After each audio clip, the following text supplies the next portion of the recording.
Guarantee మీకు guarantee క్లియర్గా తెలుస్తుంది కదా ఆయన ఎక్కడ తెలుస్తుందండి? ఎక్కడ ఇప్పుడు మన న్యాచురల్గా పెడదాం. ప్రవీణ్ పగడాల గారిని తీసి పక్కన పెట్టేద్దాము.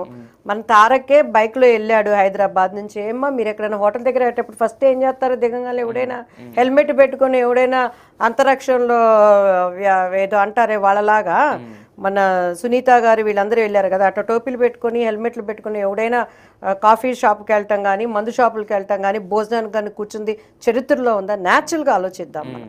ఈయన మాత్రమే ఎందుకు అలా చూపించారు? అది ప్లాన్ అండి. అది కారణాలు క్రైస్తవులు చేయించారా, అన్యులు చేయించారా, లేకపోతే అపోజిషన్ చేయించారా అనేది సెకండరీ. నేను గురించి మాట్లాడలేదు సాక్ష్యాలు ఆధారాలు లేకుండా. కానీ ఇట్స్ మర్డర్, దట్స్ ఆల్. నా దృష్టిలో వరకు స్ట్రైట్గా చెప్తున్నాను, అది 100% మర్డర్ అది. ఓకే. అయితే కొంతమంది మీలాంటి వాళ్ళు ఏంటంటే ఒక మార్గం అనుకుంటున్నారు, ఒక హానెస్ట్